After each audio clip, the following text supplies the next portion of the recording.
ఒక్క క్షణం మనసును నిశ్శబ్దంలో నిలిపేద్దాం. శ్వాసను నెమ్మదిగా లోపలికి తీసుకొని బయటికి విడిచేద్దాం. ప్రియమైన భక్తులారా, నమస్కారం. ఈ విశ్వం ఎలా పుట్టింది? సృష్టికి ముందు ఏముంది? శబ్దం లేని ఆ శూన్యంలో మొదటగా ఏమి ప్రత్యక్షమైంది? ఈ విశ్వాన్ని ఒక్కసారి మనసులో ఊహించండి. అనంతమైన ఆకాశం, కోట్లాది నక్షత్రాలు, గ్రహాలు, గెలాక్సీలు, ఈ అపారమైన సృష్టి ఎక్కడి నుంచి వచ్చింది?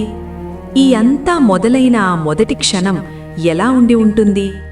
సృష్టికి ముందు కాలం లేదు, ప్రకాశం లేదు, శబ్దం లేదు, చలనం లేదు.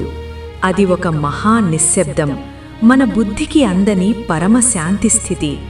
ఆ స్థితినే మన ఋషులు పరబ్రహ్మమని అనుభవించారు. వేల సంవత్సరాల తపస్సు, అఖండ ధ్యానం, ఇంద్రియాలను జయించిన ఆ మహర్షులు ఒక దివ్యమైన సత్యాన్ని గ్రహించారు. ఆ నిశ్శబ్దంలో మొదటగా వినిపించినది ఒక నాదం. ఆ నాదం సాధారణ శబ్దం కాదు, అది సృష్టిని మేల్కొలిపిన ఆద్య స్పందన. అది కాలాన్ని ప్రారంభించిన శక్తి, అది జీవాన్ని ప్రసాదించిన చైతన్యం. ఆ దివ్యనాదమే ఓం. ఈరోజు మనం ఆ ప్రణవనాదం ఎలా ఆవిర్భవించిందో, దాని వెనుక ఉన్న దివ్య తత్వం ఏమిటో, ఎందుకు ప్రతి మంత్రం ముందు ఓం పలకడం ద్వారా మనం దైవంతో అనుసంధానమవుతామో, మన హృదయాన్ని పవిత్రం చేసే ఒక దివ్యమైన ఆత్మయాత్రగా తెలుసుకోబోతున్నాం. భక్తితో వినండి, మనసుతో అనుభవించండి. ఈ ప్రయాణం జ్ఞానం మాత్రమే కాదు, అనుభూతి. ఈ పవిత్రమైన కథలోకి ప్రవేశించే ముందు ఒక్క క్షణం ఆగి భక్తితో లైక్ చేయండి. మన సంస్కృతి, మన ధర్మం, మన ఆధ్యాత్మిక సంపద గురించి ఇలాంటి మరెన్నో దివ్యమైన కథలు తెలుసుకోవాలంటే వెంటనే ఛానల్ను సబ్స్క్రైబ్ చేసుకోండి. ఈ జ్ఞానం ఒక్కరికే పరిమితం కాకూడదు. మీ కుటుంబ సభ్యులకు, స్నేహితులకు, భక్తులకు షేర్ చేసి ఈ దైవ సందేశాన్ని మరింత మందికి చేరేలా చేయండి. ఎందుకంటే ధర్మం వినిపించిన చోటే దైవం నివసిస్తుంది. ధర్మం పంచిన కొద్దీ పుణ్యం పెరుగుతుంది. అయితే మన హృదయాలను శాంతింపచేసుకొని, భక్తిని మనసులో నింపుకొని ఈ అద్భుతమైన దైవ కథలోకి ప్రవేశిద్దాం. సృష్టి ప్రారంభానికి ముందు ఏమీ లేదు. కాలం లేదు, దిక్కులు లేవు, అగ్ని లేదు, గాలి లేదు, గ్రహాలు లేవు, నక్షత్రాలు లేవు, శబ్దం కూడా లేదు. అది ఒక అనంతమైన నిశ్శబ్దం. ఆ నిశ్శబ్దాన్ని మన ఋషులు పరబ్రహ్మస్థితి అని చెప్పారు. ఆ స్థితిలో రూపం లేదు, పేరు లేదు, ఆలోచన లేదు. కానీ ఒకటి మాత్రం ఉంది, చైతన్యం. ఆ చైతన్యం ఎప్పుడు ఒక సంకల్పం చేసిందో అది సృష్టికి మొదటి క్షణం. ఆ సంకల్పం మాట కాదు, ఆలోచన కాదు, అది ఒక స్పందన. ఆ స్పందన నుంచే ఒక తరంగం పుట్టింది. ఆ తరంగం నుంచే ఒక శబ్దం ఉద్భవించింది. ఆ శబ్దమే ఓం. ఓం అనేది మనం పలికే శబ్దం కాదు, మనము పలికేది దాని ప్రతిధ్వని మాత్రమే. అసలు ఓం అనేది విశ్వం యొక్క మొదటి కంపనం. ఒక సరస్సులో రాయి వేస్తే అలలు ఎలా పుడతాయో అలాగే పరబ్రహ్మ సంకల్పం వల్ల సృష్టి అలలు మొదలయ్యాయి. ఆ అలల శబ్దమే ప్రణవనాదం. ఈ నాదం నుంచి ఆకాశం పుట్టింది, ఆకాశం నుంచి గాలి, గాలి నుంచి అగ్ని, అగ్ని నుంచి నీరు, నీటి నుంచి భూమి. ఇది పంచభూతాల ఆవిర్భావ రహస్యం. ఓం అనే ఒక్క అక్షరంలో 3 భాగాలున్నాయి, ఆ, ఉ, మా.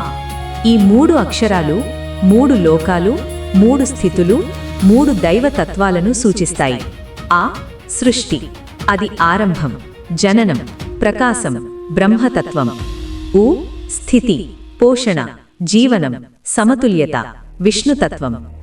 మా లయం, విశ్రాంతి, విలయం, శాంతి, శివతత్వం. అంటే ఓం అనేది ఒక శబ్దం కాదు, సృష్టి, స్థితి, లయల సమగ్ర స్వరూపం. మనిషి పుట్టినప్పుడు మొదటి శబ్దమేమిటి? ఒక బిడ్డ ఏడుపులో కూడా ఓం తరంగమే ఉంటుంది. మన శ్వాసలో కూడా అదే నాదముంది. లోపలికి శ్వాస తీసుకుంటే ఓ, బయటకు వదిలితే మన జీవితం మొత్తం ఓం జపమే. కానీ మనకు తెలియదు. ఎందుకు ప్రతి మంత్రం ముందు ఓం అంటారు? ఎందుకంటే ఓం అనేది దైవాన్ని పిలిచే తలుపు. దానితో మన మనస్సు విశ్వనాదంతో కలుస్తుంది. ఒక రేడియో సరైన ఫ్రీక్వెన్సీకి ట్యూన్ చేస్తేనే ప్రసారం వినిపిస్తుంది. అలాగే మన చైతన్యం ఓం ద్వారా విశ్వ చైతన్యంతో ట్యూన్ అవుతుంది.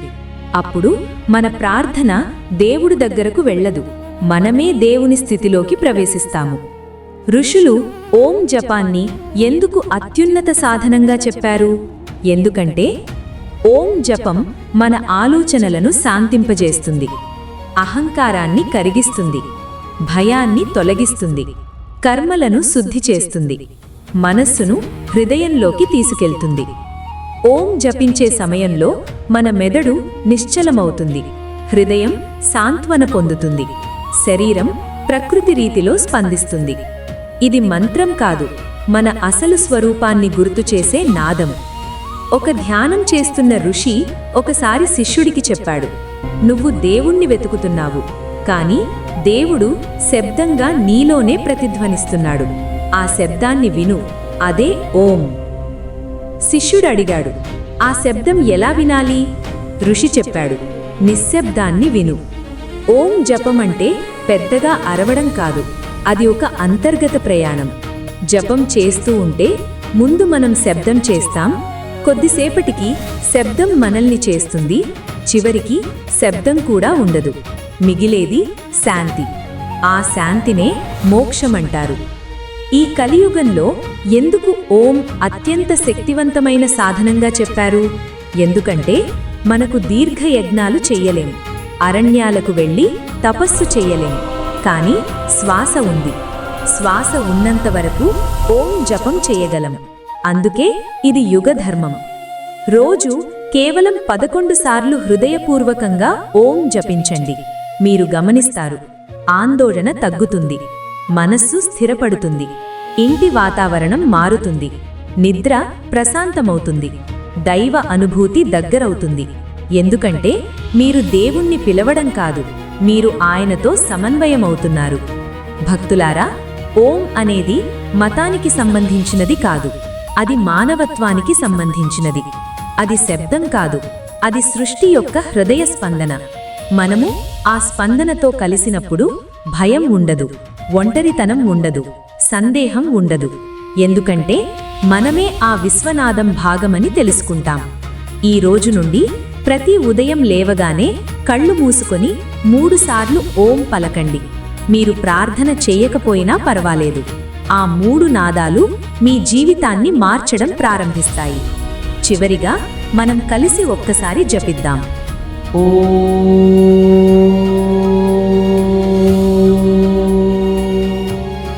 ఓం శాంతి శాంతి శాంతి.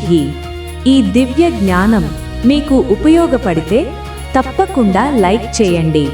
మన సంస్కృతి, మన ధర్మం, మన ఆధ్యాత్మిక సంపద గురించి ఇంకా తెలుసుకోవాలంటే సబ్స్క్రైబ్ చేయండి. ఈ వీడియోను మరెవరైనా వినాల్సిన అవసరముందని అనిపిస్తే వారితో తప్పకుండా షేర్ చేయండి. ధన్యవాదాలు.